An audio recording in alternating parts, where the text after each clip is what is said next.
ಒಂದು ನಿಯಮಾವಳಿ ಇಳುತ್ತೆ ಏನಂತಂದರೆ 18 ವರ್ಷದ ಕೆಳಗೆ ಇರ್ತಕ್ಕಂಥ ಮಕ್ಕಳಿಗೆ ಟೂ ವೀಲರ್ ರೈಡ್ ಮಾಡೋದಕ್ಕೆ ಕೊಡಬಾರ್ದು, ಅವರು ರಸ್ತೆಗೆ ಇಳಿಬಾರ್ದು. ಮನೆಯಲ್ಲಿ ಹುಷಾರಾಗಿ ಹೋಗ್ಬಿಟ್ಟು ವಾಪಸ್ ಬರಪ್ಪ ಅಂತ ಹೇಳಿ ಕಳಿಸ್ತಾರೆ. ಅವ್ನು ಹುಷಾರಾಗಿ ಹೋಗ್ತಾನೆ, ಬಟ್ ವಾಪಸ್ ಬರೋದಿಲ್ಲ. ಎಷ್ಟೇ ಅರಿವು ಮೂಡಿಸಿದ್ರು ಜನ ಅದನ್ನು ಅರ್ಥಕೊಳ್ತಾ ಇಲ್ಲ. ಹೆಲ್ಮೆಟ್ ಇಲ್ಲದೆ ಪ್ರಯಾಣ ಮಾಡ್ತಾ ಇದ್ದಾರೆ, ಲೈಸೆನ್ಸ್ ಇಲ್ಲದೆ ಪ್ರಯಾಣ ಮಾಡ್ತಾ ಇದ್ದಾರೆ. 20 ಕಿಲೋಮೀಟರ್ ಸ್ಪೀಡ್ ಹೋಗೋ ವ್ಯಕ್ತಿ 60 ಕಿಲೋಮೀಟರ್ 80 ಕಿಲೋಮೀಟರ್ ಸ್ಪೀಡ್ನಲ್ಲಿ ಹೋದಾಗ ನಿಜವಾಗ್ಲೂ ಆಕ್ಸಿಡೆಂಟ್ ಆಗುತ್ತೆ. ನಮ್ಮ ಕಾಲೇಜುಗಳಲ್ಲಿ, ನಮ್ಮ ತರಗತಿಗಳಲ್ಲಿ ಈಗ ಒಂದು ಅಭಿಯಾನವನ್ನು ಶುರು ಮಾಡಿದ್ದೀವಿ. 18 ವರ್ಷಕ್ಕಿಂತ ಕಡಿಮೆ ಇರತಕ್ಕಂಥ ಯಾವ ವಿದ್ಯಾರ್ಥಿಗಳು ಕೂಡ ಅವರು ವೆಹಿಕಲನ್ನು ತರಬಾರ್ದು ಕಾಲೇಜಿಗೆ. ಎಷ್ಟೇ ಅರಿವು ಮೂಡಿಸಿದ್ರು ಜನ ಅದನ್ನು ಅರ್ಥಕೊಳ್ತಾ ಇಲ್ಲ. ಹೆಲ್ಮೆಟ್ ಇಲ್ಲದೆ ಪ್ರಯಾಣ ಮಾಡ್ತಾ ಇದ್ದಾರೆ, ಲೈಸೆನ್ಸ್ ಇಲ್ಲದೆ ಪ್ರಯಾಣ ಮಾಡ್ತಾ ಇದ್ದಾರೆ, ಸೀಟ್ ಬೆಲ್ಟ್ ಧರಿಸದೆ ಕಾರುಗಳಲ್ಲಿ ಪ್ರಯಾಣ ಮಾಡ್ತಾ ಇದ್ದಾರೆ. ಮತ್ತು ಬಹಳ ಹೆಚ್ಚಿಗೆ ಇತ್ತೀಚಿನ ದಿನಗಳಲ್ಲಿ ಸಮಸ್ಯೆ ಆಗ್ತಾ ಇರೋದು, ಗಾಡಿ ಓಡಿಸ್ಬೇಕಾದ್ರೆ ಮೊಬೈಲ್ ಬಳಕೆ ಮಾಡೋಂಥದ್ದು ತುಂಬ ಡೇಂಜರಸ್ ಇದೆ. ಸೊ ಈ ಎಲ್ಲ ವಿಚಾರಗಳಲ್ಲಿ ನಾವು ಅರಿವು ಮೂಡಿಸ್ಬೇಕಾಗಿರೋಂಥ ಅವಶ್ಯಕತೆ, ಅದರಲ್ಲೂ ಯಂಗ್ಸ್ಟರ್ಸ್ಗೆ, ಕಾಲೇಜು ಯುವಕರಿಗೆ ಮತ್ತು ಯುವತಿಯರಿಗೆ ಎಲ್ರಿಗೂ ಅರಿವು ಮೂಡಿಸ್ಬೇಕಾಗಿರೋಂಥ ಅವಶ್ಯಕತೆ ಇದೆ. ನಾವೆಲ್ಲರೂ ಸೇರಿ ಇವತ್ತು ದೊಡ್ಡಬಳ್ಳಾಪುರ ಜನತೆಗೆ ಟ್ರಾಫಿಕ್ ವಿಚಾರವಾಗಿರ್ಬೋದು, ರಸ್ತೆ ಸುರಕ್ಷತೆ ವಿಚಾರವಾಗಿರ್ಬೋದು, ಹೆಲ್ಮೆಟ್ ಧರಿಸೋ ವಿಚಾರವಾಗಿರ್ಬೋದು, ಸೀಟ್ ಬೆಲ್ಟ್ ಧರಿಸೋ ವಿಚಾರವಾಗಿರ್ಬೋದು, ಮತ್ತು ವಾಹನ ನಡೆಸುವಾಗ ಮೊಬೈಲ್ ಬಳಸಬಾರ್ದು ಅನ್ನೋ ವಿಚಾರದಲ್ಲಿ ಇವತ್ತು ಅರಿವು ಮೂಡಿಸೋ ಕಾರ್ಯಕ್ರಮ ಚಾಲನೆ ಕೊಟ್ಟಿದ್ದೀವಿ. ಸೊ ಇದಾದ ನಂತರ ಪ್ರತಿಯೊಂದು ಭಾಳಷ್ಟು ಕಾಲೇಜುಗಳಲ್ಲಿ ಹೋಗಿ ಎಲ್ಲ ಕಾಲೇಜು ವಿದ್ಯಾರ್ಥಿಗಳಿಗೂ ಕೂಡ ಒಂದು ಪ್ರೆಸೆಂಟೇಷನ್ ಕೊಡೋದ್ರ ಮುಖಾಂತರ ಇದ್ರ ಬಗ್ಗೆ ಹೆಚ್ಚಿನ ಅರಿವು ಮೂಡಿಸಬೇಕು ಅಂತ ತೀರ್ಮಾನ ಮಾಡಿದ್ದೀವಿ. ಎಲ್ಲ ಸಂಘ ಸಂಸ್ಥೆಗಳಿಂದ ಅದನ್ನು ಕೆಲಸ ಮಾಡ್ತೀವಿ. ನಿಮ್ಮೆಲ್ಲರ ಸಹಕಾರ ಇರಲಿ. ಸೊ ಜೈ ಹಿಂದ್, ಜೈ ಕರ್ನಾಟಕ. ನಾನು ರಿಟೈರ್ ಆದರೂ ಸಹ ಈ ಒಂದು ಕಾರ್ಯಕ್ರಮನ ಬಿಡಬಾರ್ದು ಅನ್ನೋ ಒಂದು ಸಿದ್ಧಾಂತ ಇಟ್ಕೊಂಡು ಪ್ರತಿ ವರ್ಷ ಡಾಕ್ಟರ್ ವಿಜಯ್ ಕುಮಾರ್ ಅವರು ಇರ್ಬೋದು, ರವಿಕಿರಣ್ ಅವರು ಇರ್ಬೋದು, ಇನ್ನಿತರ ಎಲ್ಲ ಶಾಲಾ ಕಾಲೇಜುಗಳ ಸಹಾಯ ಪಡ್ಕೊಂಡು ಒಂದು ಜಾಥಾ, ಒಂದು ಸ್ಟೇಜ್ ಪ್ರೋಗ್ರಾಮು, ಈ ರೀತಿ ಕಾರ್ಯಕ್ರಮಗಳನ್ನ ನಡೆಸಿ ಜನಗಳಿಗೆ ಎಷ್ಟು ನಮ್ಮ ಕೈನಲ್ಲಿ ಸಾಧ್ಯ ಅಷ್ಟು ಅರಿವು ಮೂಡಿಸೋದಕ್ಕೆ ಪ್ರಯತ್ನ ಮಾಡ್ತೀವಿ. ಯಾಕೆ ಅಂದರೆ ಈಗ ಯಾವುದೋ ಒಂದು ಹಳ್ಳಿ ರೋಡ್ ಇರುತ್ತೆ, ಆ ಹಳ್ಳಿ ರೋಡ್ನಲ್ಲಿ 20 ಕಿಲೋಮೀಟ್ರ್ ಸ್ಪೀಡ್ ಇರುತ್ತೆ. ಆ 20 ಕಿಲೋಮೀಟ್ರ್ ಸ್ಪೀಡ್ ಹೋಗೋ ವ್ಯಕ್ತಿ 60 ಕಿಲೋಮೀಟ್ರ್ 80 ಕಿಲೋಮೀಟ್ರ್ ಸ್ಪೀಡ್ನಲ್ಲಿ ಹೋದಾಗ ನಿಜವಾಗ್ಲೂ ಆಕ್ಸಿಡೆಂಟ್ ಆಗುತ್ತೆ. ರೋಡ್ ಕ್ರಾಸ್ ಮಾಡಬೇಕಾದ್ರೂ ಸಹ ಅವನು ಅದೇ ಸ್ಪೀಡಲ್ಲಿ ಇದ್ದಾಗಲೂ ಸಹ ಆಕ್ಸಿಡೆಂಟ್ಗಳಾಗುತ್ತೆ. ಯಾಕೆಂದರೆ ಎಲ್ಲ ಎಚ್ಚರಿಕೆ ಇರುತ್ತೆ. ಮನೆಯಲ್ಲಿ ಹುಷಾರಾಗಿ ಹೋಗ್ಬಿಟ್ಟು ವಾಪಸ್ ಬರಪ್ಪ ಅಂತ ಹೇಳಿ ಕಳಿಸ್ತಾರೆ. ಅವನು ಹುಷಾರಾಗಿ ಹೋಗ್ತಾನೆ, ಬಟ್ ವಾಪಸ್ ಬರೋದಿಲ್ಲ. ಇಂಥ ಘಟನೆಗಳು ಹಲವಾರು ನಿಮ್ಮ ಕಣ್ಣು ಮುಂದೆ ಇದ್ದಾವೆ. ಎಲ್ಲರಿಗೂ ಒಂದೇ ಎಚ್ಚರಿಕೆ ಅಂದರೆ ನಿಧಾನವಾಗಿ ನಡೀರಿ, ನಿಧಾನವಾಗಿ ಓಡಾಡಿ, ಕಾನೂನನ್ನು ಪಾಲಿಸಿ. ಕಾನೂನು ವಿರುದ್ಧವಾಗಿ ನಡೆದರೆ ಒಂದು ಪೊಲೀಸ್ನವರಿಂದ ನಾವು ತಪ್ಪಿಸ್ಕೋತೀವಿ, ಆದರೆ ಯಮನಿಂದ ತಪ್ಪಿಸ್ಕೊಳ್ಳೋಕ್ಕೆ ಸಾಧ್ಯ ಇಲ್ಲ ಅಂತ ಹೇಳಲಿಕ್ಕೆ ನಾನು ಇಷ್ಟಪಡ್ತೀನಿ. ನಮ್ಮ ಜಿಲ್ಲಾ ಪೊಲೀಸ್ ಇಲಾಖೆ, ಕಾನೂನು ಸೇವಾ ಪ್ರಾಧಿಕಾರ, ಅಲ್ಟ್ರಾಟೆಕ್ ಸಿಮೆಂಟ್ ಕಂಪನಿ ಮತ್ತು R L Jalappa polytechnic college, lions club of Doddaballapura, R L Jalappa institutions ಮತ್ತು ಶ್ರೀರಾಮ ನರ್ಸಿಂಗ್ ಕಾಲೇಜು ಮತ್ತು ಸುಜ್ಞಾನ ದೀಪಿಕಾ ಸಂಸ್ಥೆಗಳ ವತಿಯಿಂದ ಒಂದು ಇವತ್ತಿನ ಸಂದರ್ಭಕ್ಕೆ ಅತ್ಯಂತ ಮಹತ್ವದ ಒಂದು ವಿಚಾರವನ್ನು ಕೈಗೆತ್ತಿಕೊಂಡು ಒಂದು ಅಭಿಯಾನವನ್ನು ದೊಡ್ಡಬಳ್ಳಾಪುರ ನಗರದಲ್ಲಿ ಮಾಡಿರ್ತಕ್ಕಂಥದ್ದು. ಮುಖ್ಯವಾಗಿ ನಾನು ಒಂದು ಕಾಲೇಜನ್ನು ಪ್ರತಿನಿಧಿಸ್ತಕ್ಕಂಥ ಒಬ್ಬ ಪ್ರತಿನಿಧಿಯಾಗಿ ಹೇಳುವಂಥದ್ದು, ಇತ್ತೀಚಿನ ದಿನಗಳಲ್ಲಿ ಏನಾಗಿದೆ ಅಂದರೆ ಈ ಟೂ ವೀಲರ್ ತೆಗೆದುಕೊಂಡು ಬರ್ತಕ್ಕಂಥದ್ದು ಒಂದು ಫ್ಯಾಷನ್ನು.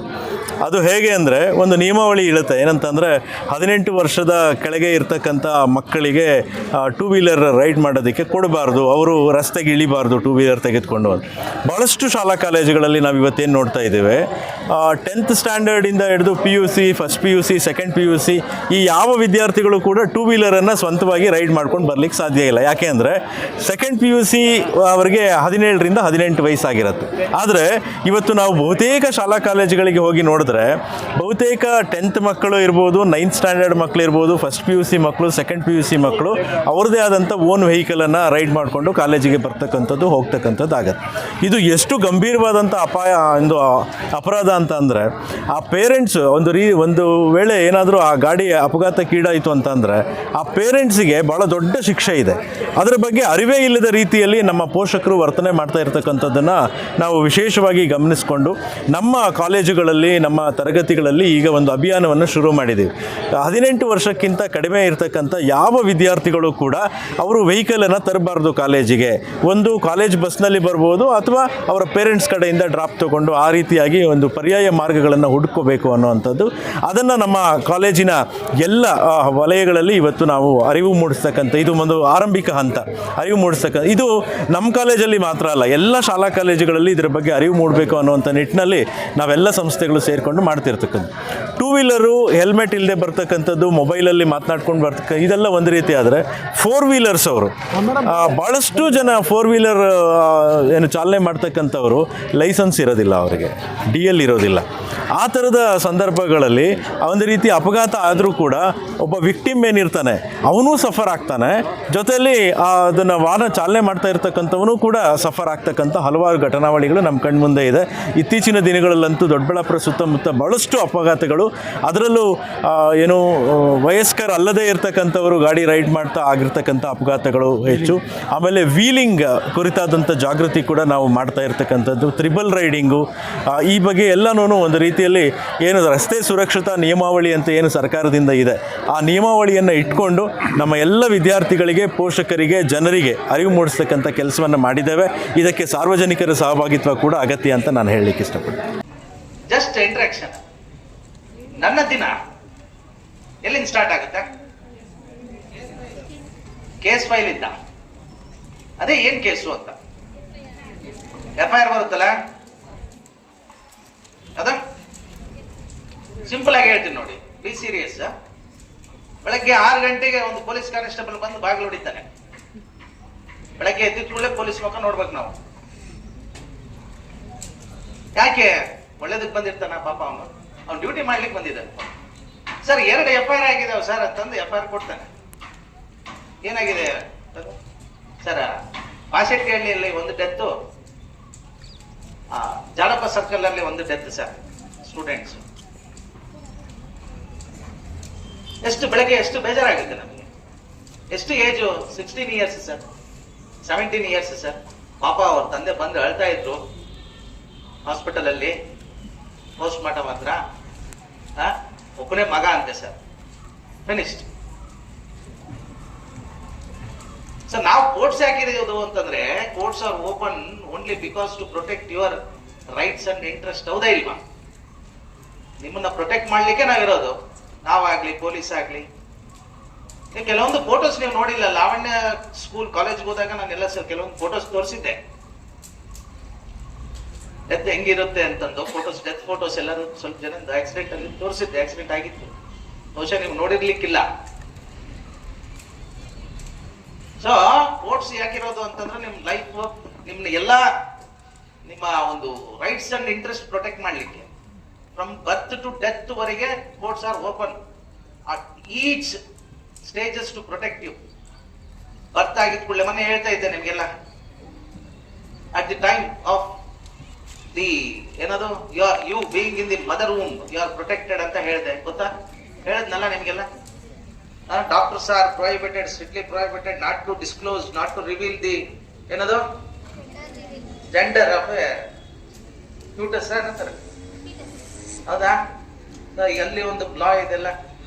ಅದೇ ರೀತಿ ಈ ಲಾಸ್ ಎಲ್ಲ ಯಾಕಿರೋದು ಅಂತಂದ್ರೆ, ನೀವು you have to enjoy your entire ಏನೋ ಸ್ಪ್ಯಾನ್ ಆಫ್ ಯುವರ್ ಲೈಫ್.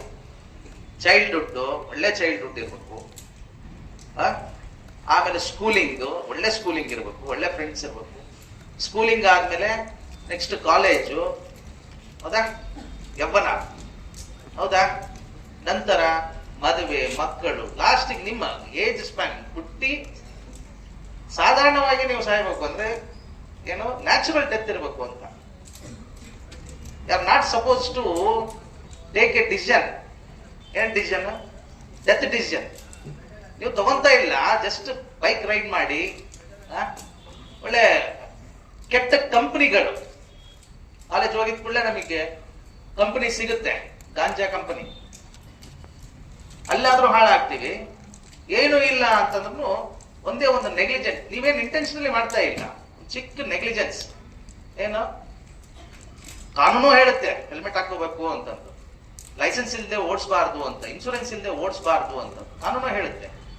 ಚಿಕ್ಕ ನೆಗ್ಲಿಜೆನ್ಸ್, ನೀವೇನು ಇಂಟೆನ್ಷನಲ್ ಇಲ್ಲ. ಈ ಗಾಡಿ ಸಿಕ್ಕೈತೆ, ಹೊಸ ಗಾಡಿ, ನಮ್ಮ ಅಪ್ಪಂದು ಕೀ ಅಲ್ಲೇ ಇದೆ, ಹೋಗ್ಬಿಡೋಣಂತೆ. ನೀವು ಒಬ್ಬರೇ ಇರ್ತೀರಿ, ಒಬ್ಬೇ ಮಗ, ಒಬ್ಬರೇ ಅಂತಲ್ಲ ಮಗ ಇದೀರಿ ನೀವು ಅಷ್ಟೇ, ಹೌದಾ? ನೀವೇ ಇಲ್ಲ ಅಂತಂದ್ರೆ ಎಂತ ಲೈಫ್ ಅದು? ಎಲ್ಲಿ ನ್ಯಾಚುರಲ್ ಡೆತ್ ಎಲ್ಲಿದೆ? ಹೌದಾ? ಬಿಫೋರ್ ಟಚಿಂಗ್ ಬೈಕ್ ನೀವು ಮಸ್ಟಿಗೆ ನೀವೇ ಡಿಸೈಡ್ ಆಗಬೇಕು, ನಾನು whether I am capable to ride the bike or not ಅಂತ. ಇಲ್ಲಿ ಏನಾಗುತ್ತೆ, ಡೆತ್ ಆಗಿದ ಕೂಡಲೇ ನಿಮ್ಮ your family will be on streets, ಗೊತ್ತಲ್ಲವಾ, ಹೇಳಿದ್ದೀನಲ್ವಾ.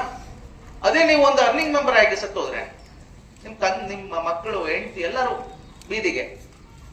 ಅಷ್ಟ್ಯಾಕೆ ನಮ್ಮ ತಂದೆ ತಾಯಿ ಏನಾದ್ರು, ನಮ್ಮ ತಂದೆ ಆಗ್ಲಿ ಯಾರೇ ಆಗ್ಲಿ ನೆಗ್ಲಿಜೆಂಟ್ ಆಗಿ ವೆಹಿಕಲ್ ತಗೊಂಡು ಹೋಗಿ ಆಕ್ಸಿಡೆಂಟ್ ಆದ್ರೆ ನಾವೇ ಬೀದಿಗೆ ಬರೋದು ತಾನೆ. ಸೊ ಇಲ್ಲಿ ಎರಡು ಕಡೆ duty and responsibility. Duty is on you to see that your father should wear a helmet and go outside. Duty is on you that whether your father's vehicle is an insured vehicle or not. Duty is on you to see that your father has obtained a valid license or not. So duty on the parents ಏನಂತಂದ್ರೆ, ನನ್ನ ಮಗ ಗಾಡಿ ತಗೊಳ್ಳಾರ್ದೆ ಹೋಗದೆ ನನ್ನ ಗಾಡಿನ safe ಆಗಿ ಇಟ್ಕೋಬೇಕು, ನನ್ನ ಮಗನಿಗೆ ಪರ್ಮಿಷನ್ ಕೊಡಬಾರ್ದು ಅಂತಂದು ತಂದೆ ಮೇಲೆ ಡ್ಯೂಟೀಸ್. ವೈಸ್ ವರ್ಷ ಅನ್ನೋದು ಡ್ಯೂಟಿ ಅಂಡ್ ರೆಸ್ಪಾನ್ಸಿಬಿಲಿಟಿ. ಹೌದಾ? ಇವೆಲ್ಲ ನೀವು ಫಾಲೋ ಆದ್ರೆ courts are always open to protect you people. ಧರಣಿ ನ್ಯೂಸ್ನ ಬೆಂಬಲಿಸಿ. ಧನ್ಯವಾದಗಳು. ಮತ್ತೆ ಭೇಟಿಯಾಗೋಣ.